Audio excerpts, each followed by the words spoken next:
Shaquille Rashawn O'Neal, Mr. Personality, commentator, former NBA champion, also known as Superman when he played with the Orlando Magic, Big Diesel. You go by a lot of names. Used to be one of my most admired basketball players, men after basketball, because it's very, very empowering to see a black athlete actually, after sports, create something and build financial wealth, which many don't. You own many businesses, partnerships with many other people, Papa John's, you do commercials, you got Gold Bond, you got the General Insurance, a big corporate sponsor. You got a lot of corporate sponsors that are actually behind you. But here's my issue, and I think this is a lot of people's issue. We watched you, Mr. Big Personality, whatever it is, NBA with you, Ernie, Kenny, and Charles. I forget which, because I watch all the networks. Whatever network it is that you're on. I watched you disrespect Kyrie. I watched you for years disrespect Dwight Howard. Watch you disrespect many people on Shaq and the Fool. I watch you try to stand up and state that the Hebrews for Negroes at your theater in New Jersey, you were given a black person an opportunity to project that movie and get it out there in support, as basically what you called it, which is hypocrisy. Straight up. You're a hypocrite. You do good. You do your charity giving, buying kids bikes, laptops. You do all those things. But here's what the problem is. Those little kids watch you. Those little kids that you wholeheartedly do so much good for, they watch you, Shaquille O'Neal, on TV. They watch how you talk about their athletes. They're people that they admire today, like Kyrie, Irving. They watch how you disrespect Dwight Howard because he's playing overseas in Taiwan. Calling it the Lifetime Fitness League. And it wasn't funny, even when you made the joke. Even when you said what you said, because that man has a career, and he decided to take his career overseas because there was no more life for him in the NBA. Sometimes it happens. You know that, right? You know that sometimes people hit that wall. What I don't understand is, why do you constantly have to tear down the black man? Why are you always the one guy? You, Chuck. Kenny's quiet, and I like Kenny. Kenny's from Queens. Why do you find the need? Is it a network? Is it in pre-production that you guys, you talk about, okay, I'm going to, go after Dwight Howard? I'm really trying to understand it. I'm really trying to figure it out. I think that a lot of the people out here want to figure it out. Basketball fans that watch basketball. Like, I'm a basketball fan. Like, I watch every game if I can. And it's a shame to see what's been happening. It's appalling. It's embarrassing. And it's disrespectful, especially for someone that I admired. And you can take this for what it's worth, Shaq, because I'm going to definitely make sure I at you. I send it to you. Put at ESPN, at Charles Barkley, at Kenny Anderson, at Ernie Grunfeld. I'm atting everybody in this video because enough's enough. The reason why our community can't ever prosper and grow is because it's people that are in the limelight like yourself. For whatever reason, you just feel like you just have to keep pulling us down every time somebody's trying to get up. Every time somebody's trying to re-up or grow. And it's frustrating. Because for me to see a face that's like mine, my complexion, on television, you, Charles, you guys just go out there and just dog us. Dog someone like us, same likeness. Yes. And you do it so easily, like it's just who you are. And I know that's not who you are. I hope that's not who you are. You know, it's despicable, it's disgusting, you know, and not just, you know, on that side. I'm gonna bring in Shannon Sharp, the same thing. And Shannon, I respect Shannon because I understand that Shannon is definitely pro-black, for the black people. But you made a comment, Shannon, and you gotta stand up to this. You gotta stand on it. You made a comment to Kyrie, said, "Don't be like Craig Hodges." A lot of people don't know who Craig Hodges is, but like I said in my video earlier, I'm a basketball fan, fanatic. I've been watching basketball since I was in single digits. So I know the whole Craig Hodges story. I know what Craig Hodges stood for, and I know what Craig Hodges did. Craig Hodges wore dashiki on the day that they were invited to the White House with President Bush. And he gave Bush a letter trying to figure out how can we bridge the gap with racism. And that was the end of Craig Hodges' career. After that note, he handed that note. Jerry, and the owner of the Bulls, obviously said that, you know, made some BS statement that he wasn't shooting the way he was, and and the Bulls are going in a different direction with some younger talent. Total BS. And that was the end of his career.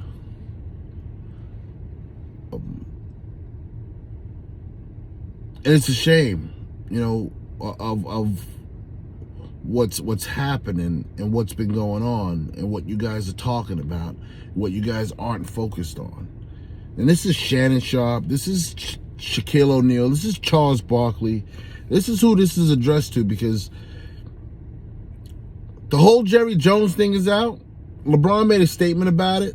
I made a video about it. But why aren't you guys covering Jerry Jones more?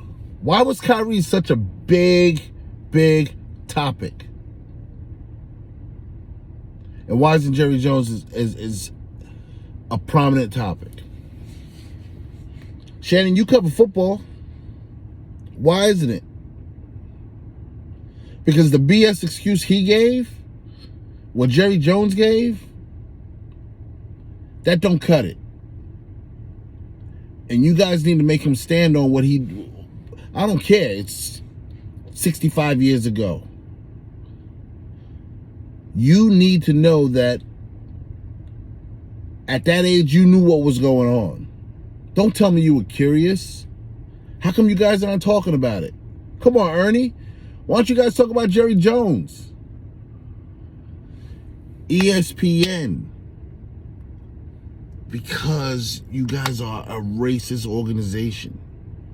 You guys don't want to mess with Jerry's money, because then Jerry has to talk about it. Because the minute that somebody starts messing with Jerry Jones' money, he's going to have to get on that soapbox. But we need to hold him accountable the same way you guys held Kyrie accountable. Y'all held Kyrie accountable for something that he didn't even do, nor say, other than posted it. Never said a word about it. And the media spun it. So spin this Jerry Jones damn story and get Jerry Jones, his racist ass, to come out there and denounce that he has no racial issues. He has no tendencies. Because the man clearly was able to speak up to his whole entire team when Colin Kaepernick was able to take a knee. But this Jerry Jones issue right now, we're not going to talk about in the media, I see. So, the video is mainly addressing that you guys are so quick to jump on and beat down, criticize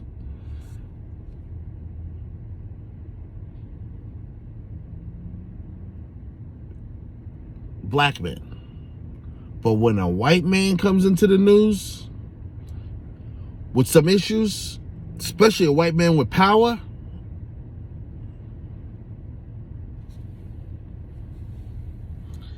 this is what's happening. What happened? You guys go to hide? What happened? You're afraid to mess up your corporate donors? You're afraid? So, and this is going to be the last thing I'm going to touch on, because this is a video it's a long video, but it's going to be well worth it.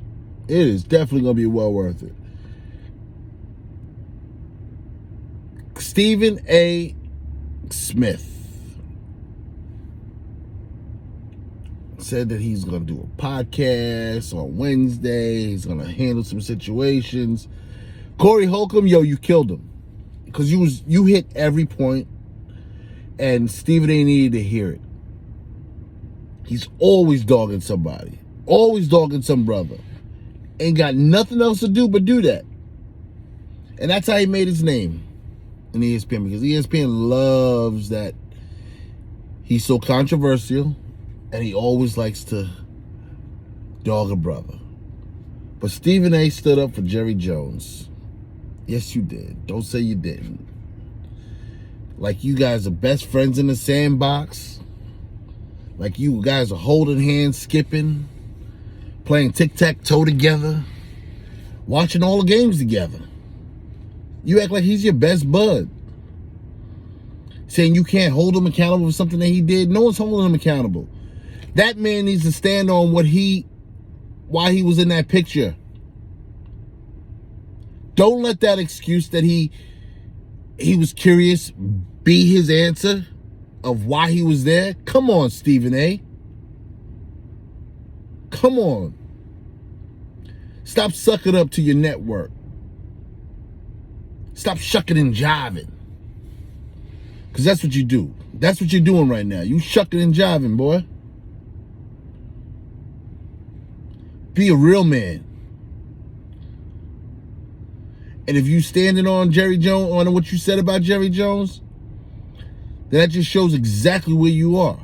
Because as a kid, if you did what he did 35 years ago to white kids, you think you would be able to get away with just saying that you were being curious?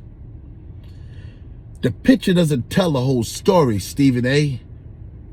It just shows a glimpse of what history had in that moment. What were those boys saying to those black kids that were trying to get into school? What were those boys doing to those kids trying to get into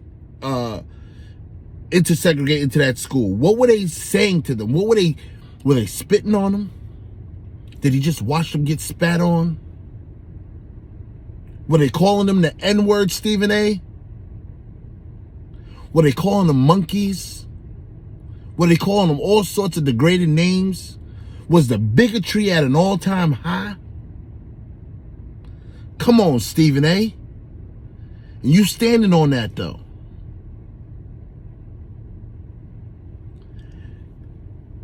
This is why you guys need to, man, I gotta watch my language, because my videos, they've been getting taken down because of language. So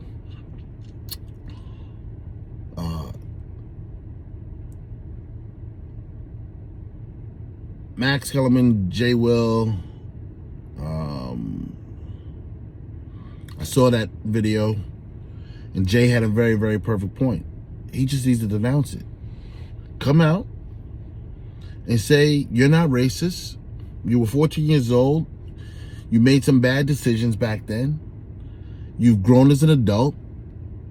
And you don't condone that type of behavior that went on back then, 1957, whatever it was. That's exactly what you need to do, Jerry Jones. So I just gotta end this video with this. All you black athletes, entertainers that are out there, before you make a statement about another black-faced person that looks like us, that may be in a professional sport, before you go to degrade them or talk about them, think about the consequences that it does come with and that it does have on our community. Those conversations that you may want to have, that you're having on national television, pick up the phone, call them, have that conversation that way. Doesn't need to be broadcasted.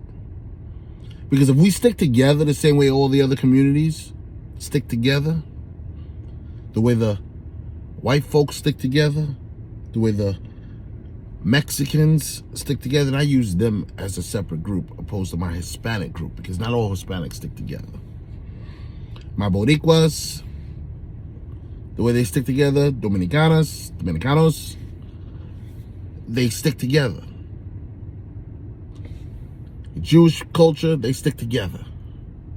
If we can figure out how we can bring this together, it's harder for them to tear it apart. Stop going in the media, breaking us down. Enough's enough already. That's all I gotta say. This is Lance Cotton. I'm the show. I'm out.